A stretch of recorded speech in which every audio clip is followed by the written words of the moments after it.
Good afternoon. I am Andrea Boone, Chair of the Public Safety Committee. We are waiting on one more member of this committee so that we will have a quorum. Please be patient. Thank you.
You ready?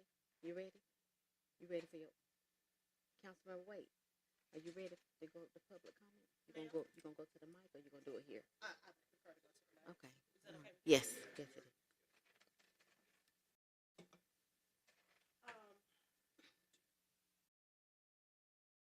Good afternoon and welcome to the January 29th meeting of the Public Safety and Legal Administration Committee. I am Councilmember Andrea Boone. To my left, I am joined by the Honorable Matt Westmoreland. To my right, the Honorable Keisha Shawn Waits and the Honorable Antonio Lewis. At this time, we will have our public comment. First speaker is Ms. Honoree Jordan.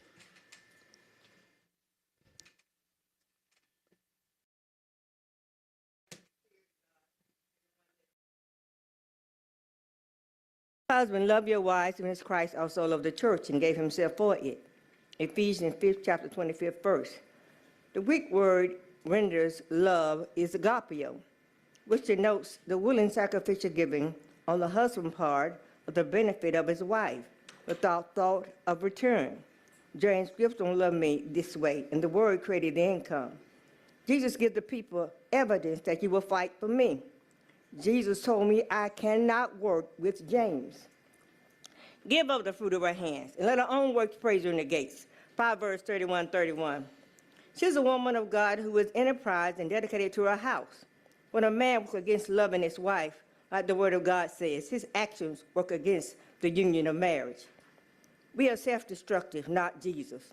When the policeman works against a man being a Christ-like husband, he denies the word and holy marriages. The wife is not proud of her own body, but the husband. And likewise, also the husband had no power of his own body, but the wife. 1 Corinthians 7, chapter 4th verse. Christ's word gave us authority over the husband and wife having power over one another's bodies. If other men have power over James' body, how can they be my husband? James promised to save his body for me, and he didn't. God told me not to give glory to James' grief for what Jesus has done through me. We need the blessing that gives Christ glory, that blesses us. For this you know that no whoremonger, no unclean person, nor covetous man who is an idolater has any inheritance in the kingdom of Christ and of God. Ephesians 5th chapter, 5th verse. Paul and James, apostles, affirm that genuine faith produces good works, and that the absence of good works indicate the absence of saving faith.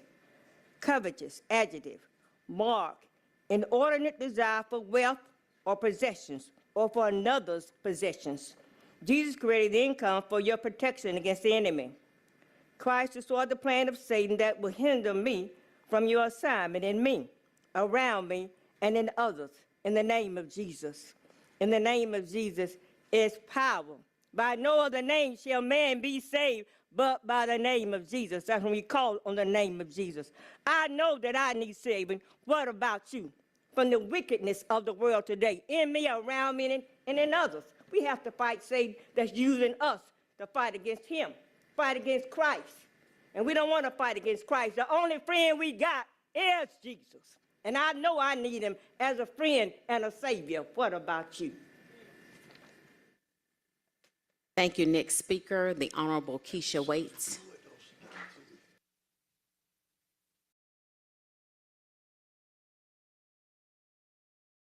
Thank you so much, Madam Chair. I'm here this afternoon to ask for your favorable support of legislation 24-0-1009. This would amend the code to extend pouring hours for the MLK and Juneteenth holidays. And I wanted to give some clarity because there seemed to have been some confusion surrounding what the ask was about. Currently, the existing holidays are grandfathered into which that if the holiday falls on a Monday, those bars are allowed to open on a Sunday. And the ask is that we extend the same provision for the MLK and Juneteenth holidays as an issue of equity and fairness. It's my understanding at the time that that original legislation was written, MLK and Juneteenth were not in fact federal holidays, to which they are today.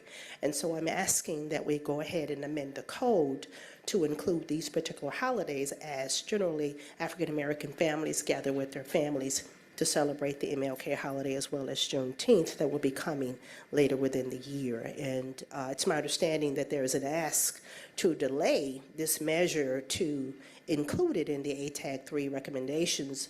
However, my pushback with that is that given that these two holidays are already specifically federal holidays, there's no reason why they would not be included with the existing legislation. And so, again, I ask for your favorable support and consideration today. Thank you. Thank you. This concludes our public comment. Now we will go into our presentations. First presentation, Atlanta Police Department, Crime Statistics Report E911, Chief Darren Schilbaum. Good afternoon, Madam Chair, members of the committee. Always a pleasure to appear before you, and always want to again say thank you for your service to our great city, and congratulations, ma'am, on your appointment to the chair of this body. The presentation today will be given by our Chief Administrative Officer, Mr. Amon, over the request for an update on the great work being done at our 911 center. But I did want to stop by at your request, ma'am, just to reiterate a message that was given to the citizens of our city a few weeks ago by the mayor over the reduction of crime in 2023. And as you know, I appear before this body quarterly, and we do have a quarterly report coming which will cover a lot more information of success of last year and the areas we're still working to make Atlanta the safest city in the world. but did want to revisit a couple of crime statistics. As you know, we had seen over the last few years an increase of a homicide rate in Atlanta that was increasing ever since we hit COVID-19. We were very fortunate last year that we actually saw a reduction in our homicide rate of 21%, a reduction in aggravated assaults and shootings, and reduction in robberies. In fact, there was a 17% reduction in violent crime all across Atlanta. The only two areas that was an increase over the previous year was around shoplifting, even though the team was working very hard to work with property owners and also making arrests where appropriate. And then, as you well know, the ability to steal a Kia and a Hyundai so easily was prevalent in this city and all across the country. But the work that was done by the men and women of the police department, by our 911 center, by our crime scene technicians, by our civilian analysts, all working very hard along with you, with citizens that integrated their cameras, midnight basketball, working at our 4 at Promise centers in the city. This was an Atlanta effort where we saw the entirety of the Atlanta city government at work, city council members attacking the gangs, guns, and drugs that were present right here in our city. We belong to an organization called the Major Cities Chiefs organization. I want to show you an interesting chart. There are approximately 77 American cities that fall into that category. This was the report at the end of the last quarter of last year. We'll have the final year-end report here in about 2 weeks. But you'll notice at that time, when we're looking at violent crime, Atlanta had the 3rd best reduction of violent crime in the city. There was only 2 Texas cities that bypassed us. That was Arlington and San Antonio. And while this was occurring, I again want to note last year, when I look at the areas that the officers of this police department went, where our 911 calls were taken, where our crime scene techs processed the scene, they were working 365 days throughout the year impacting it. Last year, ma'am, 3,197 guns were removed from the streets of Atlanta and out of the hands of gang members and individuals who should not possess those weapons. Last year, we charged 140 gang members with a range of charges. And last year, we shut down 73 drug dealing operations that were present in all 6 zones. Those are the areas that you would expect your police department to be engaged in. That is our responsibility, to go after the gangs, guns, and drugs that contribute to the crime. But also at work was a number of other city entities. The Nightlife Commission hard at work, the License and Permit section, our Code Enforcement section, all were at work making this city safe in 2023. And I want to acknowledge everybody that has had a role in the reduction that you see. Now, every year we reward one zone for having the most crime reduction over the previous year. This year we had the opportunity, and for the last 2 years that had been held by Zone 2, Madam Chairperson, Zone 2 again saw another reduction in crime last year, but they were actually edged out by Zone 1. The incredible men and women of our precinct that protects the west side of the city, they saw a 9% reduction in crime in their zone last year, and a lot of hard work that was at play there. And I want to acknowledge all the efforts of everyone that wears the uniform and all of our civilian members and our partnerships for the work they've done. I look forward to seeing you here in just a couple weeks for our quarterly report, ma'am. But I did want to stand here at the podium and thank this body for your partnership in 2023, acknowledge all of our faith-based private sector members that help contribute to this reduction of violent crime in our city, and to again thank everyone that reports to work every day with the Atlanta Police Department, whether you're civilian and sworn. I saw the hard work that you did last year. I saw the hard work that you did while we still protected First Amendment actions all across the city, and we still moved the Public Safety Training Center site toward completion. Despite those actions, you still reduced crime in our city last year. Very proud of them. And open for any questions you may have, ma'am, or members of the body, before I turn it over to Mr. Amon to give you the requested update on improvements at the 911 Center. Any questions from the body? Any questions? The Honorable Antonio Lewis.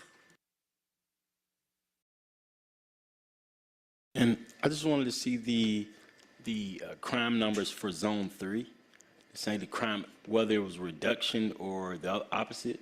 So do you know the numbers for Zone 3? Not in front of me, sir. Those are always available on our website, but I can actually have them delivered to your office. We can bring it over. Zone 3 saw reductions as well in the homicides in their communities and the violent crime there also. All right, thank you. You're welcome, sir. And I know, Councilmember, the lockbox initiative, which is also going to be an important part of our efforts in 2024 to see the reduction, that is something that you have been supportive of, and we appreciate that. I want to give you an update on that. The lockboxes that we originally were going to purchase had a recall action on them, so that has set us aside just slightly. But those are still going to be purchased. Those will still be distributed in our communities, and we appreciate you supporting that as another way to make Atlanta safe. And so you're saying the ones that were recalled, we're not going to get those, right? That is correct, sir. I got That's you. right. Yep, we're going to get the right ones out there. But that's important to you, sir, and we appreciate your support for that initiative. It's a top priority. I was going to ask Mr. Peter Amont, and I'm still going to ask him when he comes up. All right. Chief, thank you so much. Before you leave, could you briefly tell us a little bit about the new promotions in your department? Yes, ma'am. We, as you know, we have 2 members of our command staff that have reached their 30-year point, and that is Chief Sinzer and Chief Peak, the commanders of our Field Operations Division as well as our Community Services Division. Often, as we see these promotions occur, we're always happy to see the ability to acknowledge the good works of those commanders as we move on. We will be having a couple new members of the executive board, that some that you will see here. Major Harper will be the new deputy chief over the Community Services Division, and Major Jason Smith will be the new deputy chief over field operations, and then Jessica Bruce will be the new deputy chief over training as well as professional development. Next year, we will host the College Football Championship game here in Atlanta, and in 2 years, we will host the World Cup. And so as we do in those times, we've activated our planning division, and Deputy Chief Hampton will now lead our planning division in that area. Thank you so much. Deputy Chief Peak, we sure hate to see you leave. Thank you for your great service. Well done, well done. Thank you. And also, will you let Major Mormon know that we are very proud of him over in the Collier Heights, Carroll Heights area. I think his zone 1 had the lowest crime drop over a period of how many years? We'll look and see, ma'am. We can pull it together by But we are so community for you, very yes. proud of him and Major Clay. Thank you so much. Please send regards to them. Thank you. Absolutely, ma'am. Next, our Chief Administrative Officer, Mr. Peter Amon.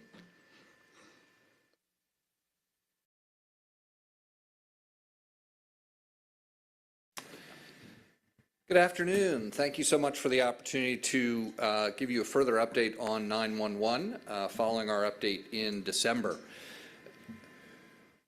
If we could have the presentation back up on the screen.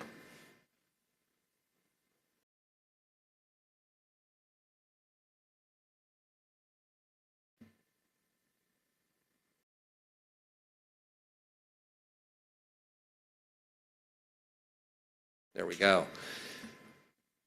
So as I mentioned in December, but it bears repeating, the 911 process is a complex process with many moving parts. I won't walk through this, and this, of course, is a very simplified graphic of the process, but I just wanted to point out a couple features of it, some of which are relatively new. New this year are, for example, multiple queues or wait lists, if you will, to the degree that not everybody's call can be answered immediately. They go into a queue. We have been able to separate out 911 from other types of calls. That's a new feature. It previously was, and I think I commented on this some months ago, that if you called in on the 10-digit number, you'd end up in the same queue with the emergency calls, the 911 calls. We have separated those out so they're separate queues. That's just one of a series of benefits of technology upgrades that we made that I'll talk more about in a minute. The other thing I would point out is that, and many people don't realize this, but when you call into the 911 center with a medical emergency, you'll come to our call taker. The call taker will actually then get Grady's medical dispatch on the phone. And then you and the operator from Atlanta and Grady will then be on the phone. We do what's called a warm transfer. To the extent Grady's center has a hold time and a wait time You'll be on hold, we'll be on hold, both of us will be on hold waiting for Grady to pick up. I believe Grady has improved their times, but there are certainly cases where that happens. That's important to note because you may have already called into us and experienced a wait, hopefully not, but then you'd experience another wait for Grady. Obviously, both of us are working on our hold times. That's just another feature, though, of the complexity that folks don't immediately realize because it's not obvious. Let me talk a little bit about the significant progress in hiring. What you have in front of you is a display of the hiring that occurred in 21, 22, and 23. What you'll see is that the beginning part of 22, calendar year 2022, saw a dip in hiring. We tried to increase it towards the end of the year, but it really took us this year to significantly increase hiring. And I'm pleased to say these are updated from what we talked about in December, but that we've hired 50 people in 2023, 50 people for the 911 center.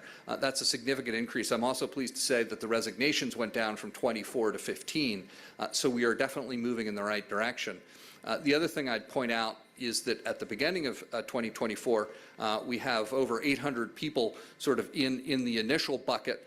We actually have, I think, 53 in the final bucket, waiting to fill both our 15 vacancies and our 10 extra help positions, which have already been approved. I'll talk a little bit more about that in a moment. The reason this is so important is that at the core, some of the wait times that we've been experiencing are due to increased call volume, the wrong types of calls coming in, but also staffing. So staffing is at the heart of the solution to our issues, along with technology.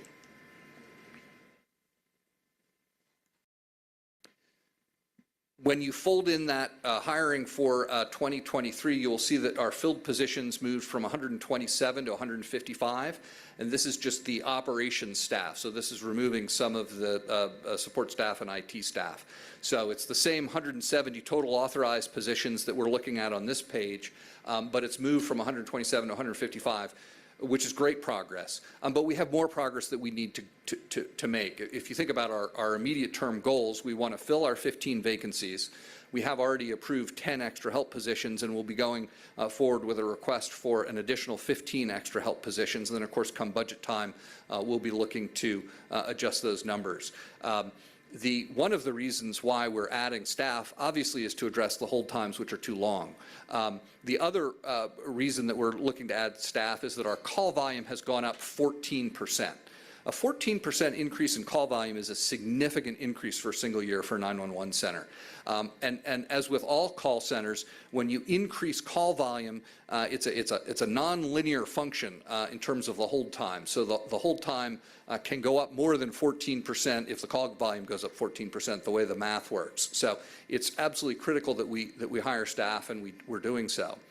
The one frustrating part about this, though, is that when we hire staff, it takes 6 months to train them.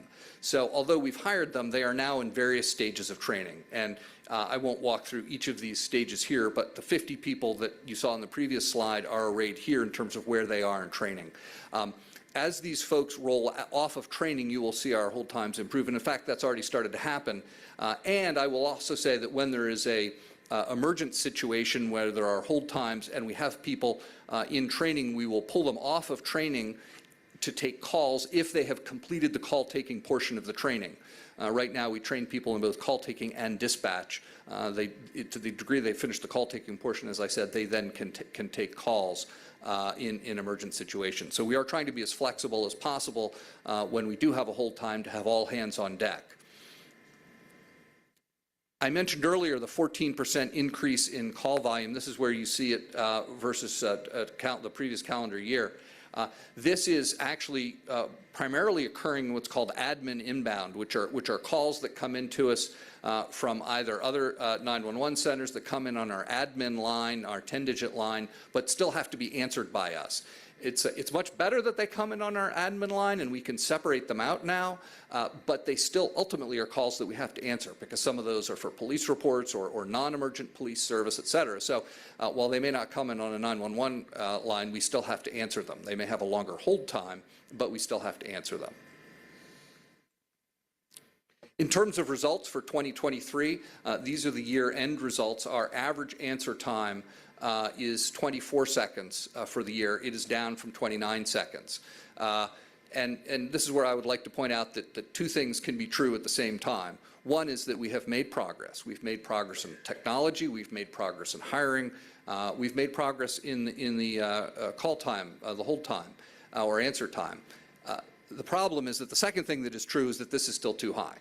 We still are having folks hold when we don't want them to hold at all, or hold for longer than is our goal. So we are very, very focused. We view this as, you know, a emergent situation to get these hold times down, and it is progressing well. And I think as you see those 50 people that are already on board come through training over the next few months, you will see our times significantly improve. In fact, this weekend we had several shifts where the average answer time was 5 seconds.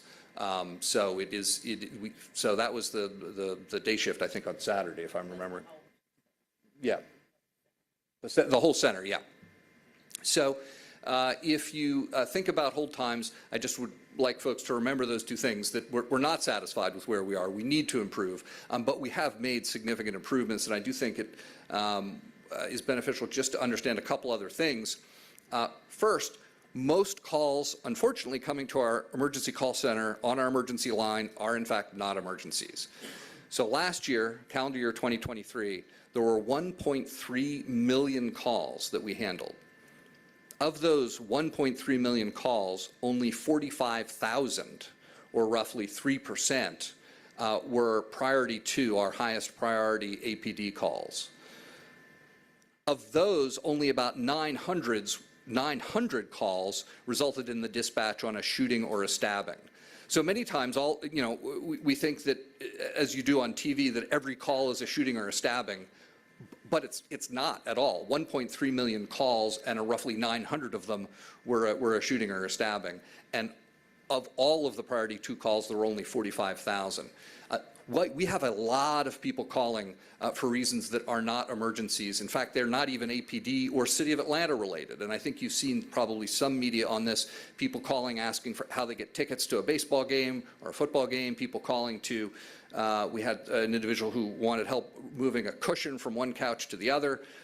We have a variety of calls, actually really a mind-boggling variety of calls that people make. And because of that, we're going to be doing several things. We have to get this large call volume down. And so in coordination with the Mayor's Office of Communications, we'll be launching a Make the Right Call campaign, an idea of our new Director of Communications for the Mayor's Office. And the Make the Right Call campaign will be a major campaign to inform people of what's an emergency and what's not. You can see here, emergency is true emergency. Someone's health, safety, or property is in jeopardy, or if a crime is in progress, something where immediate assistance is needed, a person shot, a house on fire, a medical incident.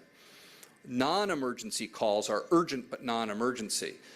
If your car has broken into overnight, there's no suspect there, you have a broken window, that is not an emergency. You still very much need a police response, and we want to have a fast police response. But if there's no criminal around, that, of course, it would be prioritized below a true life-threatening emergency.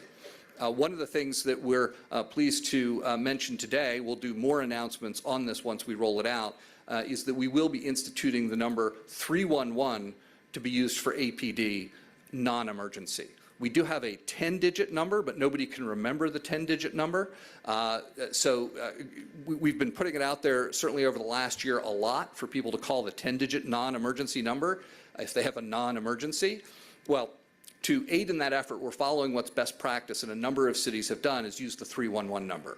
So after February 1st, please don't do it now, after February 1st, you'll be able to call 311 if you need a copy of a police report, if you need non-emergency police assistance. And the way this will work is you'll call 311, and one of the first computerized prompt will say, do you need help with a police matter? And that will send us, that will actually send your call over to our 911 center, but it will be clearly designated as non-emergency.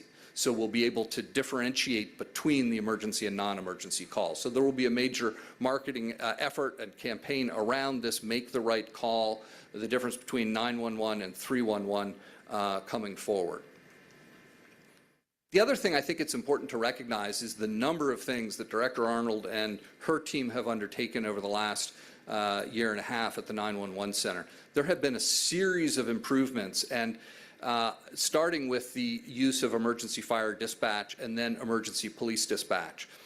This is really a best-in-class approach where when you called in a year ago or a year and a half ago, it used to be that the call taker would listen to you and ask you a series of questions, all of which they had to memorize. It's actually a lot to memorize. And so what best-in-class centers have done around the country is use technology where the computer feeds you the question. And so when the phone is answered and they say, what's your emergency, you will answer. Well, the call taker will then actually pick on a drop-down menu what you said. That will then feed the call taker the next question in what is effectively a giant logic tree. There's a lot of benefits to this because it goes through in a way in which an individual human really can't or can't without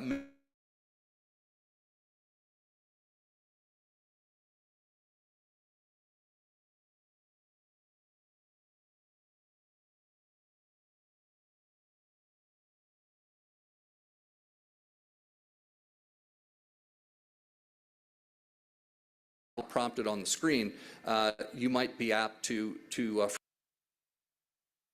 forget in certain circumstances. So while this electronic police dispatch is a very helpful technology, it does tend to make the calls a little bit longer, right? So when we talk about capacity of the center, the fact that we're using this technology does increase the call length a little bit because it's a more thorough, more high-quality call, which is what we want. But again, that's why we need to make sure we have the staffing in place and we split non-emergency calls out. We've worked very closely with PACE, our union partners, and our employees to improve morale and working conditions in the 911 center, and you can obviously talk directly to them about that, but we have seen benefits from the increased communication and joint efforts. We've also upgraded our call handling equipment to Viper 7. You heard me talk about that some time ago. That's what allowed us to differentiate the different queues for call handling. We have done a whole series of things around the hiring process to work in collaboration with Commissioner Smith, Deputy Commissioner Roberts, Director Pendleton, Mr. Evans, our partners in Human Resources, and our background and recruiting unit to speed the flow of hiring. So I won't take you through all the nuts and bolts, but at each turn where we've tried to improve things, you tend to run into something else that needs to be improved, and that's what we've been up to, and that's what is in part taken some of the time. You'll see on here ESINet was implemented, Carbine was implemented. We have a much more way of locating when you call in than ever before. When we implemented ESINet, it allowed us to get the precise GPS-related coordinates from your phone when you're making the phone call that we never had access to before. So your phone had it, we did not. That was a feature that we were able to take advantage of by moving to ESINet. Interestingly, because we're one of the first centers in the country to implement that, what we found is after we implemented it, we still weren't getting some of the information from some of the cell carriers.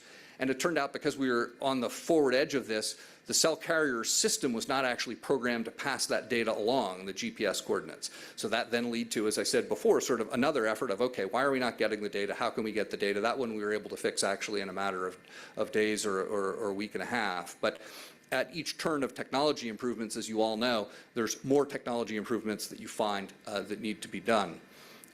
In terms of the rest of the months, I won't go through all of these because I think you have the idea, but it's been across the board. It's not been only technology. It's been a pay scheme for special events where we give people additional pay for not just the holiday, but the day before the holiday if it's a weekend, because we had a pattern of call-outs and people being sick at times when we had a spike in call volume because it was a special event like the July 4th. We've issued over 100 corrections to the cell phone companies where you ping against a tower vis-a-vis the jurisdictions of the city. So there's, as you can see, a lot that's been going on. So in terms of 24 initiatives, obviously reducing wait times on our emergency line is our absolute #1 priority, along with focusing on employee wellness and satisfaction, fully staffing our center, which will enable the first and second bullet points. and then improving the citizen non-emergency experience, as I mentioned. All of that is undergirded by professional development, of course. With that, the only other thing I wanted to mention and provide is a QR code. You heard me talk earlier about after February 1 being able to use 311 for non-emergency purposes. The other thing, and this is actually live now, is a web portal for dispatch.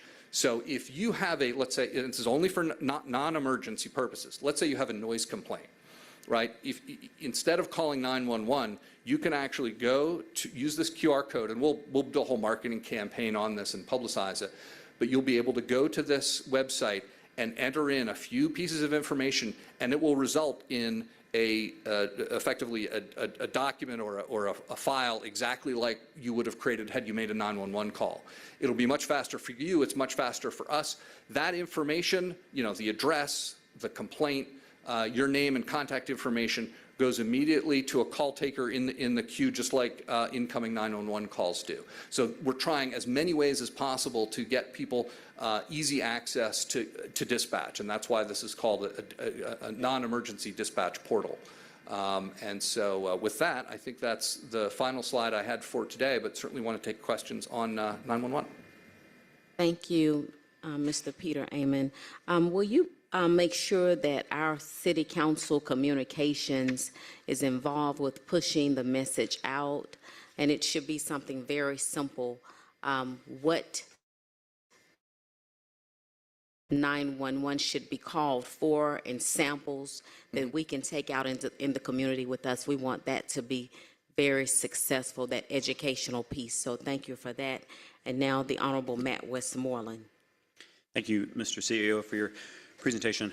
A couple questions. The February 1st non-emergency 311 will be available 24 hours a day? So the way this works is when you call 311 in any case, currently, you will get a IVR, a voice response, right, a computer basically, a voice response unit. And that will be available 24 hours a day. So anytime you call, you'll hit against that computerized message. Now, if you press, I don't know the numbers, but if you press a number to say, I have a water billing issue, and it's 3 a.m., you're probably not going to get somebody, I won't speak for the water department, but I'm fairly confident they're not going to take a billing question at 3 a.m. Right. So the system will be active 24 hours a day, and we will be there 24 hours a day. So if you call 311 and press the number for the police department, like you need, there's an illegally parked car on your street. It's not an emergency, but you do need to register with us or have us respond. You will come to the 911 center. So the call will come to us. It will just come to us through a different path, which will allow us to identify it as not an emergency. Okay, thank you. Next, the Honorable Antonio Lewis. I think my first question is surrounding around that. Thinking that 311, we're going to push this out like we're supposed to, and PAD is already there. Mm-hmm. Are you already thinking about ways in which we can increase PAD to 24 hours? So the administration is working with PAD on its coverage time. In the case of APD, and we're certainly very supportive of increasing the coverage of diversion response resources, the things we're working on is trying to get PAD more business. Because one of the things that you'll see when you look at the PAD reports is we're not diverting as many calls as at least theoretically we could be to them when you look at the data. And we're very concerned about that. So we meet monthly with PAD, we go over the numbers. We've done roll call trainings for officers to make them better educated. They've already been briefed, they've been trained on PAD, but we're doing more of the roll call trainings. The other thing we instituted, interestingly, just a few weeks ago is we invited PAD to come in and have a couple representatives from PAD sit in the 911 center at dispatch and see call volume and say, oh, that one's divertible. And we're working on figuring out how to make that a systemic presence of alternative response in the 911 center. So we're taking actually a number of actions to try and get more volume to PAD for alternative police response. We're also working on, as you know, launching our civilian response unit, which will be unarmed civilians that will go to auto accidents and also take reports of, let's say, a broken into automobile. And then a separate initiative is, of course, our mental health co-responders, which we talked about, which is also very much down the line in terms of progressing. So alternative response, broadly speaking, we're trying to push as much as we can. I appreciate you. And the next thing, I know you said you're going to do a broad outreach about 311. Are you working with the Department of Public Works? We're going to work with everybody who will work with us. So we'll do the statement stuffers in your envelopes. We may put decals on city vehicles, including police cars. This will be, you know, a major campaign, because this is a big change, right? This is a major change. We've been telling folks literally for a generation and a half, probably 2 generations, to call 911 anytime anything happens, right? And I think that, you know, as a society, we went a bit overboard now, and we need to make it a little more precise. So we will make it a big communication effort.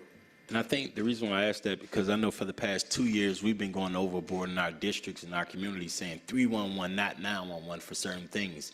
And so I think if APD and all your connections from other outside sources that you already work with, if you're willing to work with departments of public works, I know we can get this out even better, and we can do it a little different. So I was making a suggestion on that. The next thing I wanted to talk about was the 14% increase in call volume. I can see that happening every year for the next 5 to 10 years because of the density that we're building in our city. And so if we ask for density and we're building the city we want to be, how are you preparing for this 14% increase? And it may speed up, actually. Yeah, so it's a great question. A couple things. One is you saw on the staffing picture there that we're requesting additional extra help positions to basically hire above where our current budget level is. We have the funding for it, we just don't have the position, so we'll be putting those through the city process over the next few weeks.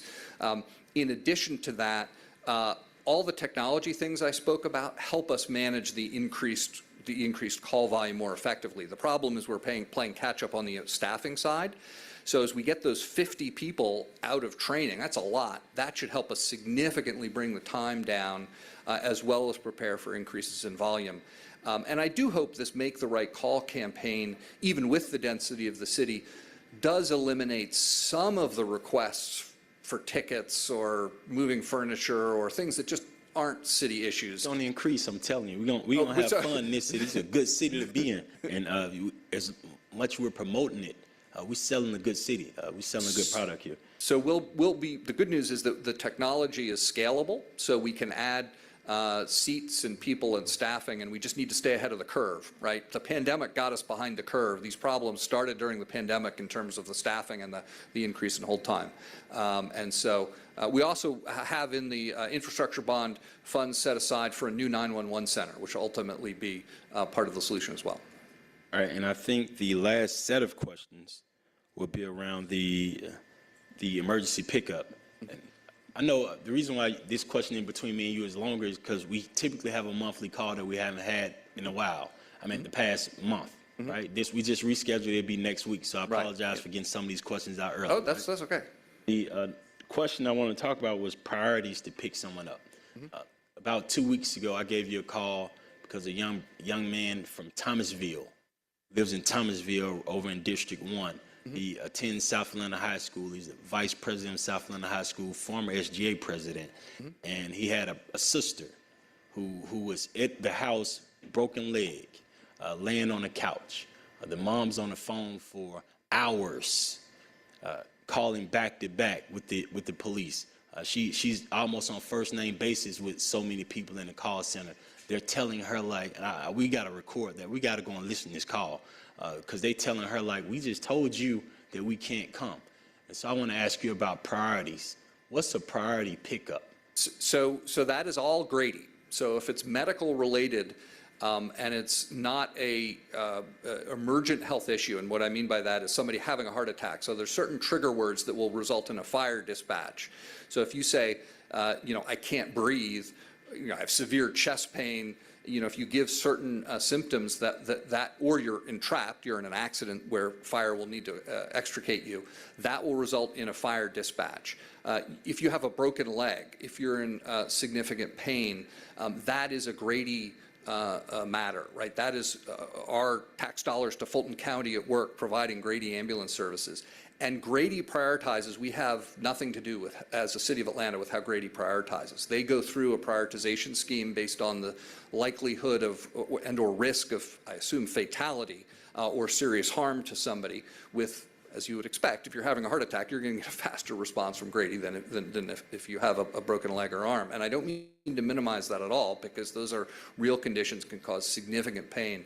But that is something that we should, or you should discuss with Grady. I do know, just in my conversations with Grady, they have had issues with capacity, which, having enough people, drivers, ambulances, that they feel like they are in the process of improving.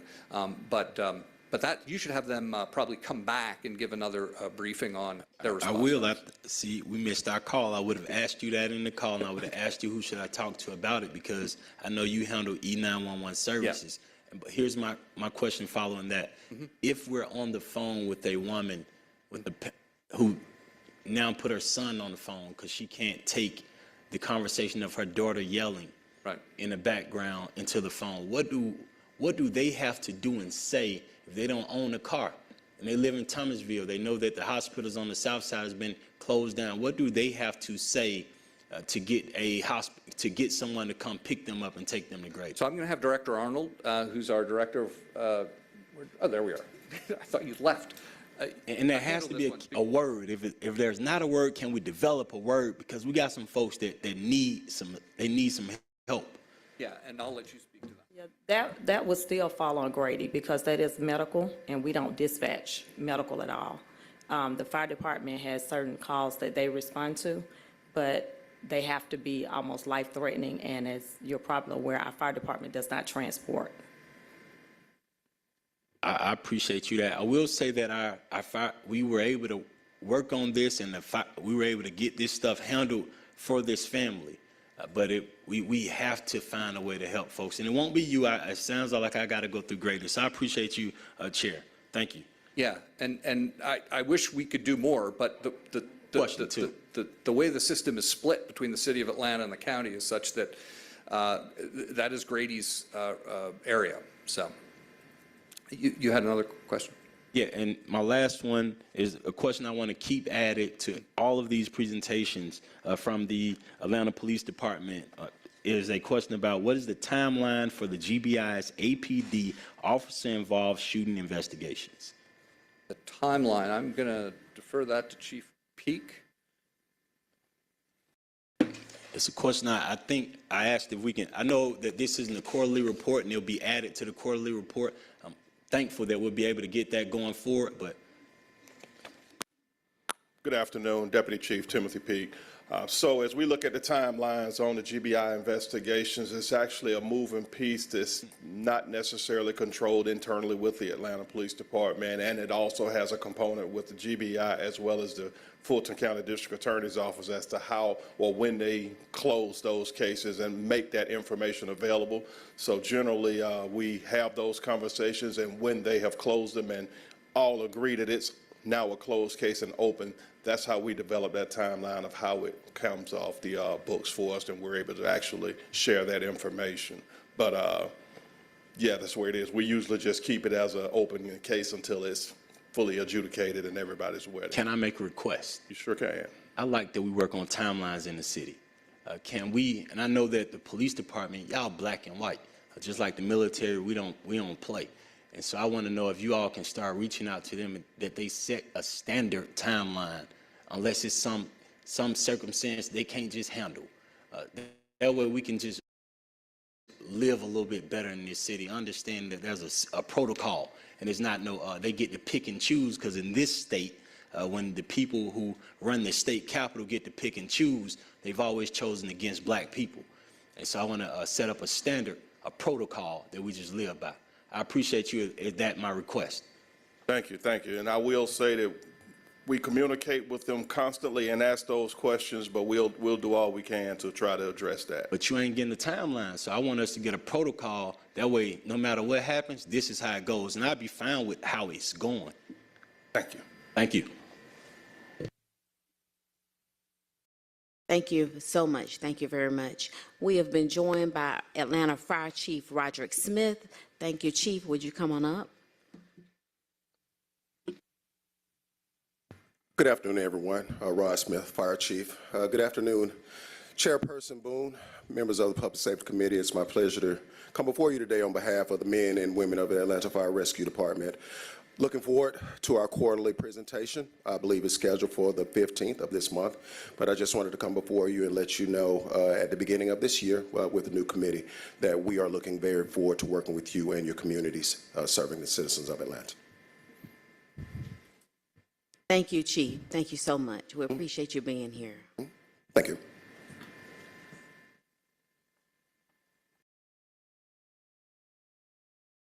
We have been joined by the Honorable Michael Julian Bond.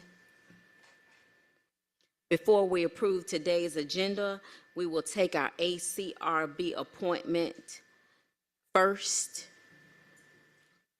Can we have an adoption of the agenda?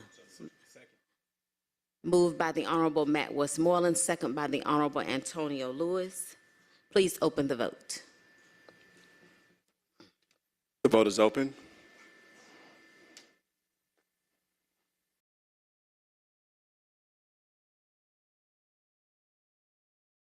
The vote is closed. 4 yeas, 0 nays. The agenda has been adopted. Can we have a motion to approve the minutes? Moved by the Honorable Antonio Lewis, seconded by the Honorable Matt Westmoreland. Please open the vote. The vote is open. The vote is closed. 4 yeas, 0 nays. The minutes have been approved. 2024 Public Safety and Legal Administration Committee Goals and Objectives that will be distributed to all members for your review. Please send any recommendations for goals and objectives to myself and Mr. Johnson by Friday, February 9th. We should be prepared to review and adopt them at the Monday, February 12th meeting.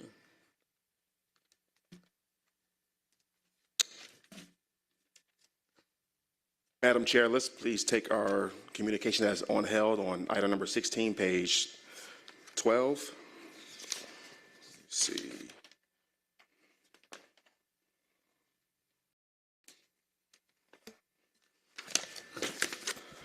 Item number 16, 23C 5121, a communication from Tony Roberts, Executive Director and CEO of the Atlanta Bar Association, submitting the appointment of Ms. Andrea Belbia to serve on the Atlanta Citizen Review Board, filling the unexpired term of Mr. Keith Hassan. This term will expire August 19, 2024.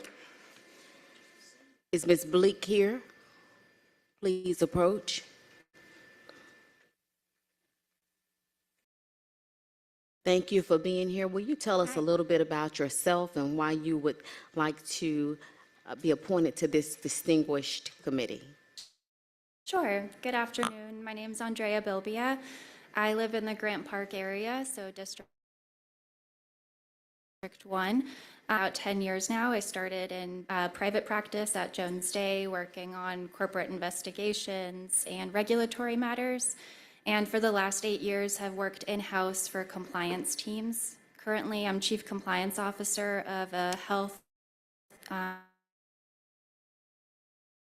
technology company called Sprinkler, and I oversee all of the regulatory compliance and ethics matters for the company. I was asked to step into this position by the Atlanta Bar Association to fulfill the rest of this term. It really aligns with some of the goals that I have with respect to civic engagement in my community. I love that it's citizen-driven, transparent, focused on collaborative dialogue, and I think my professional qualifications are well-suited to provide legal support to the ACRB.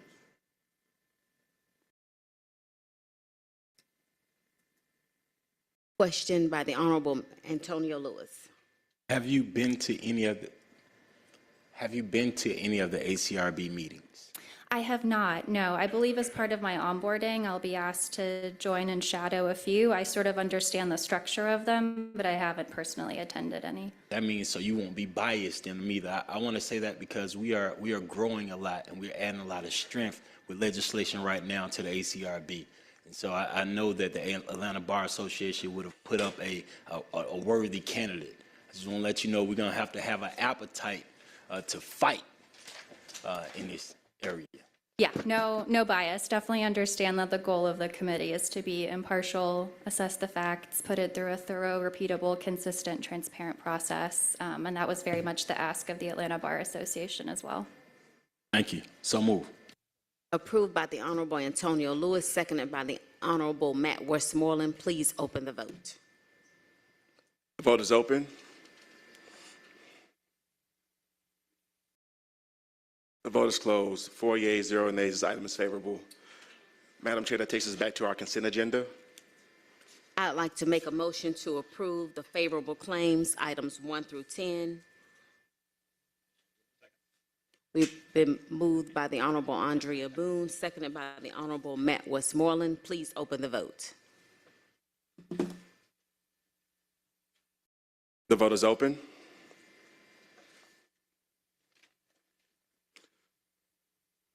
The vote is closed. 4 yeas, 0 nays. These items are found favorable. I would like to make a motion to adverse the unfavorable claims, items 11 through 26. Seconded by the Honorable Matt Westmoreland. Please open the vote.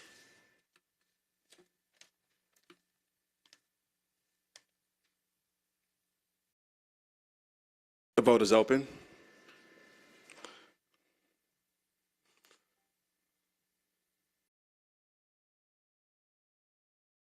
The vote is closed. 4 yeas, 0 nays.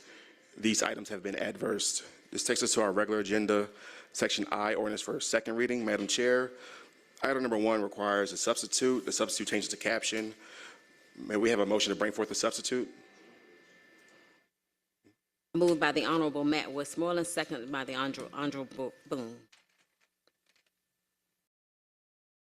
The vote is open. The vote is closed. 4 yeas, 0 nays. The substitute is before you. The substitute adds language to clarify that the source selection provisions contained in the procurement and real estate code are being waived to permit this limit. Item number 1, 24-0-1032, an ordinance by Councilmember Andrea L. Boone as substituted by the Public Safety and Legal Administration Committee, an ordinance to waive the source selection provisions in Division 4 of Chapter 2, Article 10 of the City of Atlanta Code of Ordinances, the Procurement and Real Estate Code, to authorize the amendment of Contract FC 9974, citywide contract for demolition and asbestos abatement services with Kittsburg Construction Incorporated, Southern Demolition and Environmental Incorporated, and Max Hauling Incorporated on behalf of the City of Atlanta Police for the purpose of adding the Department of Finance to the contract and as authorized users, and adding funds in the amount not to exceed $1,846,554.84 for all contractors in accordance with Section 2-1163, Section C of Article 10, Procurement and Real Estate Code of the City of Atlanta Code of Ordinances.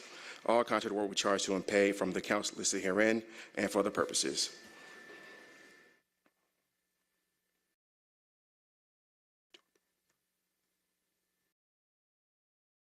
I make a motion to approve. Second by the Honorable Matt Westmoreland. Please open the vote.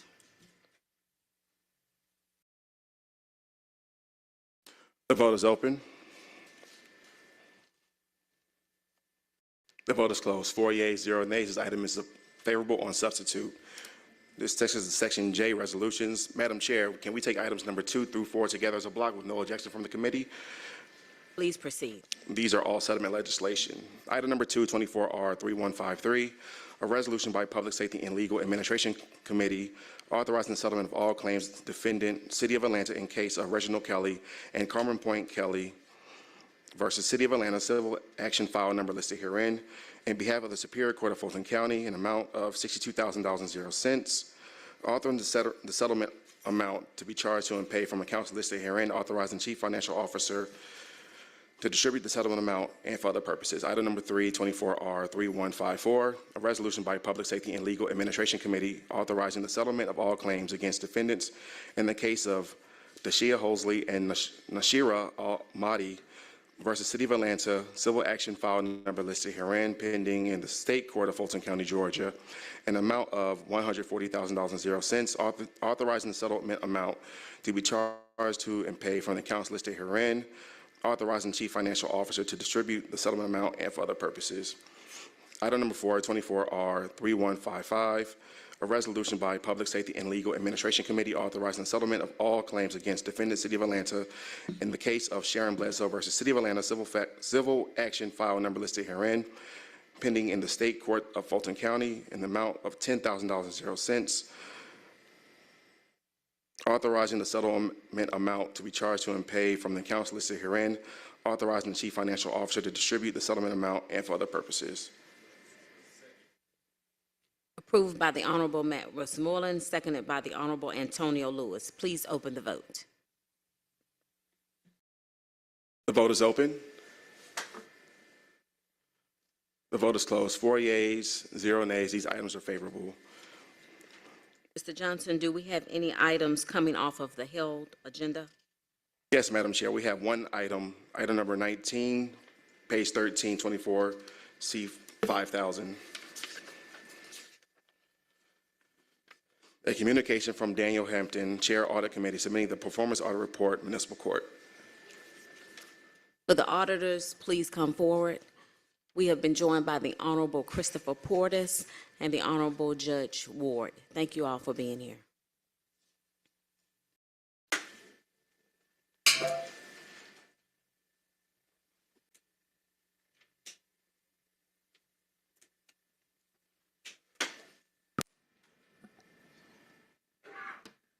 Good afternoon. Amanda Noble, City Auditor. Dwayne Braithwaite, the Performance Audit Supervisor, will be presenting this audit. Good afternoon. Excuse me. Pardon my tardiness there. Good afternoon, council members. My name is Dwayne Braithwaite. I'm the Performance Audit Supervisor who's worked on this audit. This audit of the municipal court was requested by City Council through resolution number 22R4794. The resolution requested we review municipal court data from 2018 to present, including budget, staffing, and other specific questions as listed in the audit objectives.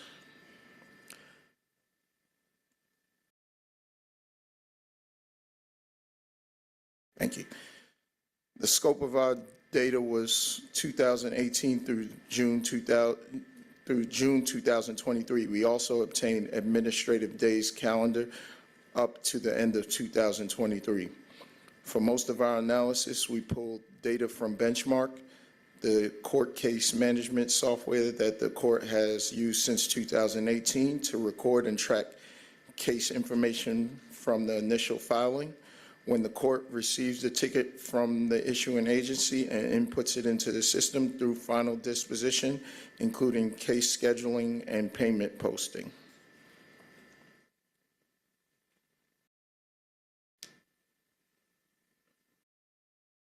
I don't know what just happened there. It just went all the way to the end.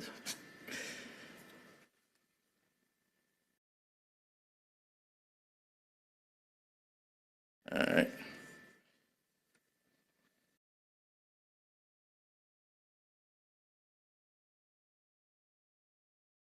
All right. The court has 8 associate judges, 1 chief judge, and 3 ProHac judges. The ProHac judge serves when needed. Municipal court judges are appointed by the mayor, and the citizens vote to retain judges in office every 4 years. If voters elect not to retain a judge, the mayor will appoint another judge to fill the resulting vacancies. A chief judge was selected by the majority vote of all judges for a 2-year term. The chief judge is responsible for court operations. Under the charter and state law, the court is authorized to impose fines up to $1,000 and/or imprisonment for up to 6 months for city ordinances and up to 12 months for state misdemeanors or alternative sentencing.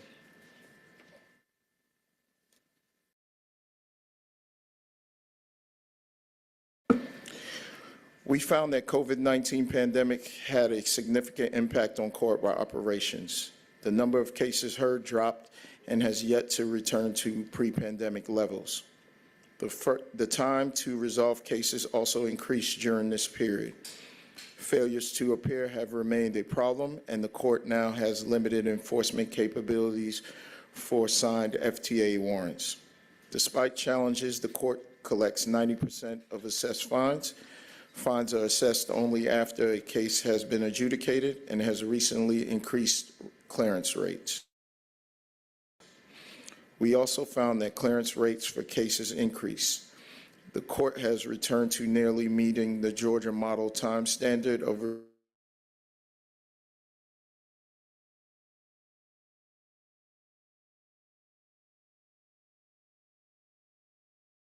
receipt of citations or citations with errors can affect customer service expectations, and we'll go into more detail in later slides.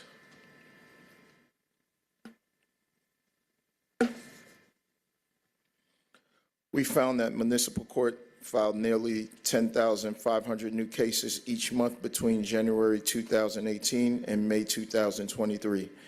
The court logs cases into benchmark. The number of cases filed decreased during the cyber attack in April 2018 when staff were unable to enter new cases into the case management system.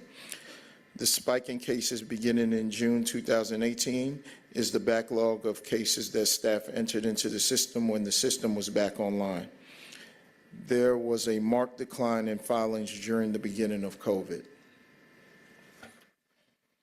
From 2018 through 2023, the court filed 737,797 cases.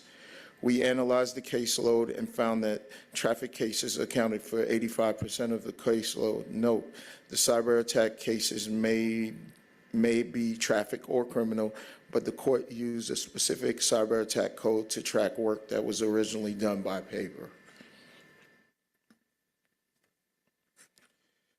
This slide shows clearance rates for traffic and criminal cases from January 1st, 2018 through June 5th, 2023. Traffic and criminal clearance rates have climbed from pandemic lows. Georgia state law creates the Judicial Council Administrative Office of the Court, AOC, with the legal responsibility to create standards regarding court performance in Georgia